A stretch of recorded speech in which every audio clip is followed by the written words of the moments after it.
So, a wise man once told me, it was actually a manager at this grocery store that I used to work at. And in the back warehouse, they had this like industrial like coffee maker for like all the employees to get. And one day I was making a coffee there and I was putting some sugar and cream in there and stirring it up. And he says to me, people who really like coffee, they don't put sugar and cream and stuff. People who put that stuff in their coffee like the taste of French vanilla, hazelnut, creamers, and sugars and sweeteners. They don't actually like the taste of coffee. Real coffee drinkers drink their coffee black. And at the time, I thought he was crazy, but years later, I actually know exactly what he meant by that. I've been drinking my coffee black now for years because I actually just like the taste of coffee. Anyways, I digress. So, for anyone who's new to this channel and doesn't know who I am, I just kind of want to reintroduce myself to some people. My name's Keith Weldon. I'm the owner of Chill Seekers Paranormal Research Company, the creator and co-developer of many paranormal apps, including Necrophonic, Necrometer, Spiritus, Deadwave, EVP Shifter, and others. Spirit communication, paranormal research, investigation. It's been a part of my life now for 13 years. I've been actively involved in the paranormal since 2012. I used to have, this is a new channel on here. I've been involved with three other channels in the past. The original Chill Seekers channel, Chill Seekers TV, and Weldon Paranormal. Combined have over 20,000 subscribers and plenty of views.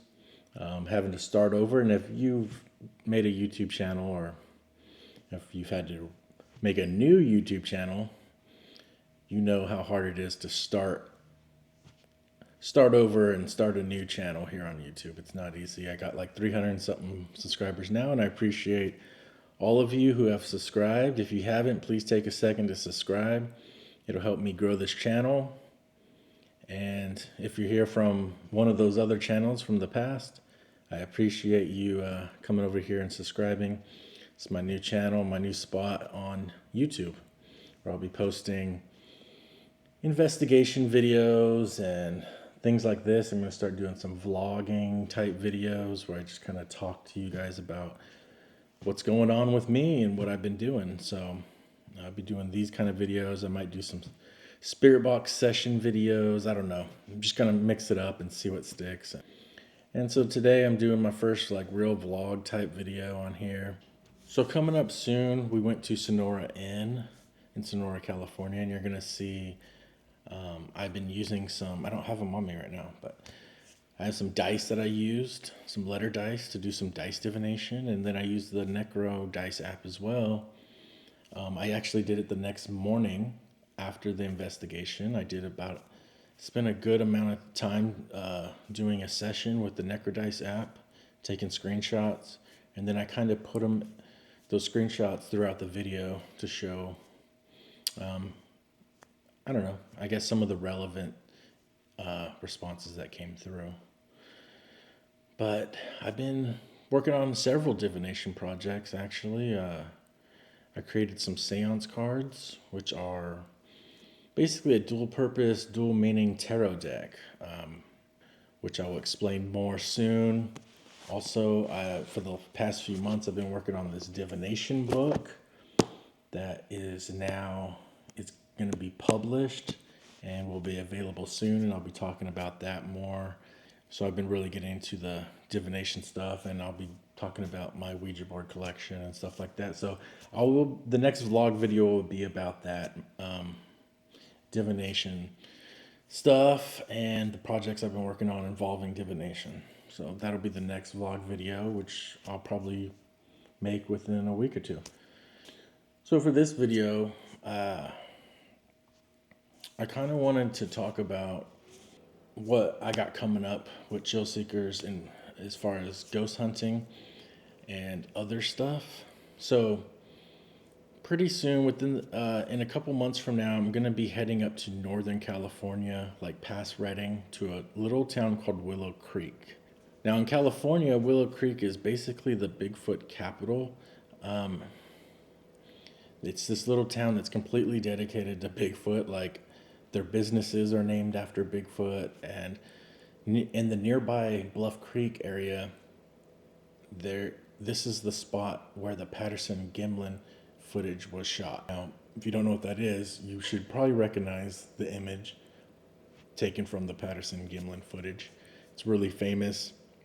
And it's where we're going to be going and checking it out, and we're going to be doing some squatching. I've never done anything like that before. I've never, you know, hunted and looked for Bigfoot, try to capture Bigfoot on camera or communicate or whatever. So it's going to be new for me. I mean, this is completely new. I'm usually, spirit communication, ghosts, hauntings, that sort of thing. That's sort of my specialty, but I'm going to be doing some squatching.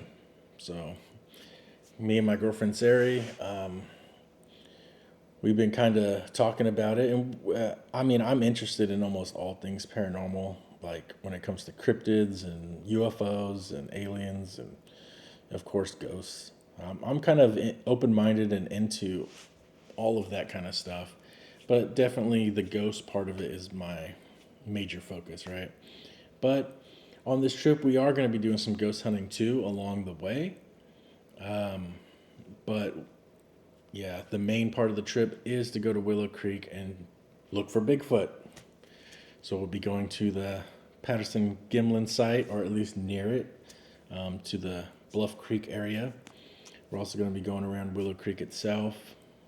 We're going to be there for a few days, so we'll be able to get lots of videos and pictures and stuff, and I'll be posting all that stuff on there. But I've been wanting to switch up some of my equipment for this trip because, it's a little different than ghost hunting. So I've purchased, a couple new trail cams. I already have thermal cameras and night vision cameras and stuff like that. But I got a camera for the car, and I got, like I said, a couple new trail cams to have. But the one piece of equipment that I wanted to have was a parabolic microphone. I've seen people using these when they go squatching, right? Now, I've had that cheapy one that you might have seen on like Amazon and stuff. It's like 40 something bucks.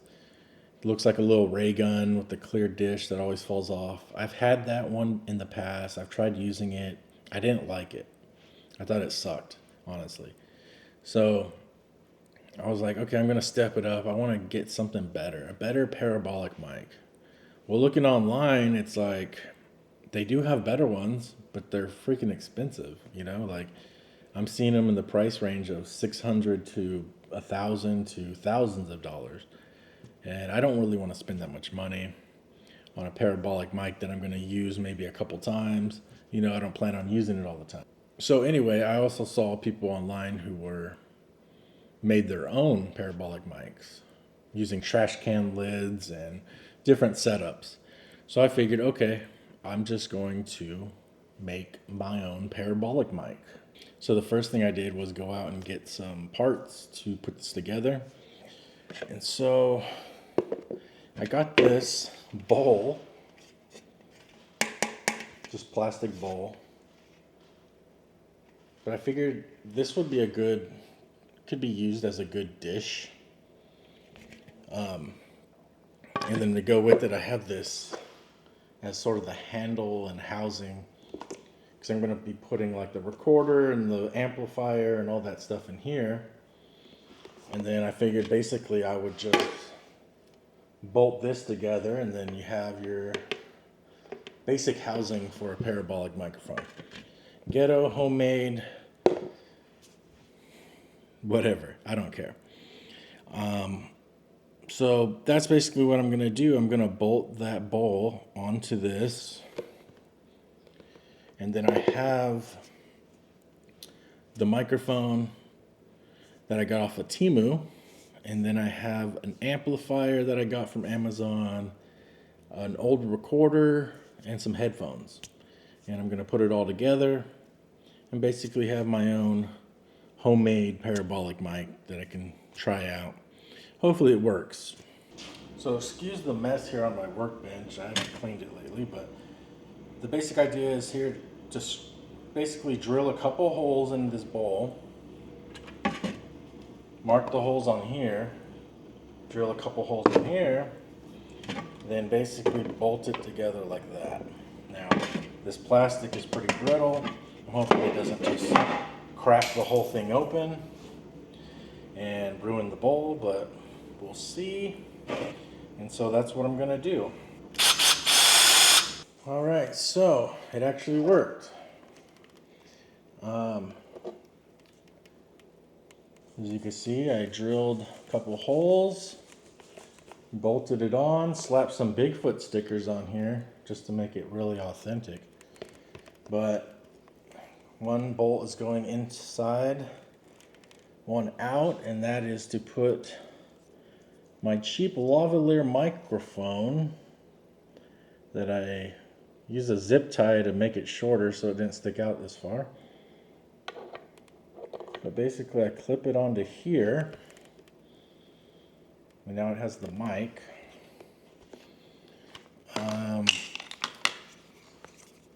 Then here we got the amplifier, which has the receiver going in, has an output that goes to the recorder,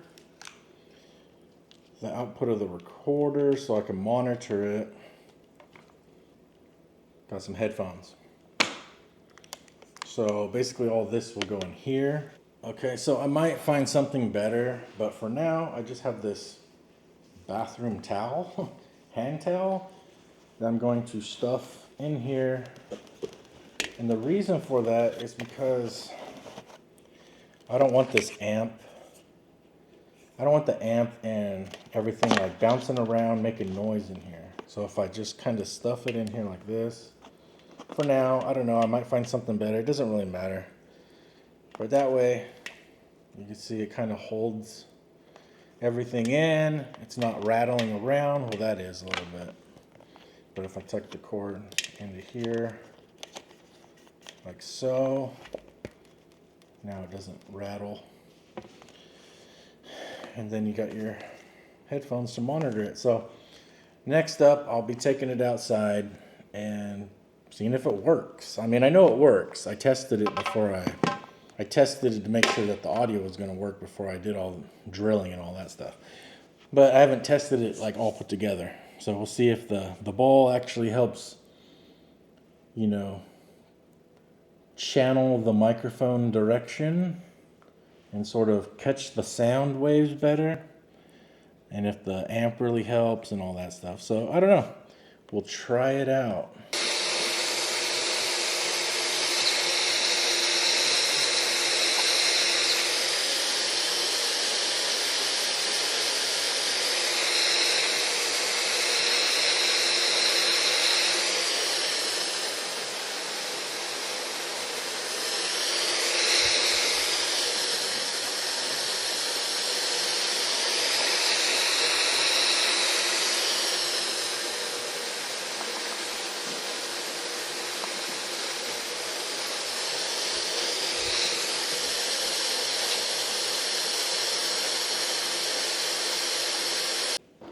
Okay, so it seemed to work pretty good. I mean, it's not perfect, but what do you expect for a homemade parabolic microphone? I'll actually try it out. Up there in Northern California in the forest. And I also got a couple of these. These are like headlamps. They're really bright. I have a regular one and a red light, because apparently you're supposed to use red light to like, so that your eyes, when they get like adjusted to the night, using red light will keep your eyes adjusted to nighttime compared to using regular light, which will make your eyes sort of adjust to the brightness.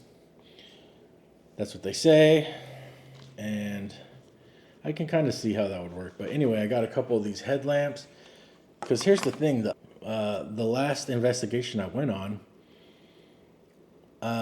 we went to this bridge, and I was crossing the bridge at nighttime, and I thought my GoPro video light plus my headlamp beanie, which is not like this headlamp, it's like a little tiny light on a beanie, which is good for looking around if you need to find something, but for video, it sucks. And the GoPro video light sucks too for when you're outside in the complete darkness. That light does not go very far. So if you watch that video, see towards the end when we're out there, when I'm crossing the bridge at night by myself, you could barely see anything. And I apologize. I should have used my night vision. I should have used a brighter, stronger flashlight, right? And not relied on the video light from GoPro. It's just not strong enough. Maybe indoors would be good, but not when you're outside like that. And anyway, watch that video. There's something crazy that happens at the end. There was this freaking, I don't know what kind of animal it was, but I could see its eyes glowing, and it started to creep up on me. I don't know what it was because I couldn't see. I wish I had my light on me, but anyway, we might go back to that bridge or another bridge over there that's supposedly haunted. So anyways, thanks for watching the video. I hope you like this kind of vlog video. I might be doing more in the future. Like I said, the next one will probably be about divination stuff, about the book that I recently made. I've been working on it for the past few months, putting it together. It's a divination book. I'm excited to talk about it. Seance cards, which I may or may not be putting out. I don't know. I'm still seeing if there's any interest in it. I might do a limited run. I don't know. I don't know what I'm going to do with the seance cards yet. I'm still debating that whole thing, the logistics of it, I guess, too. But yeah, thanks for watching the video, and I'll see you in the next one.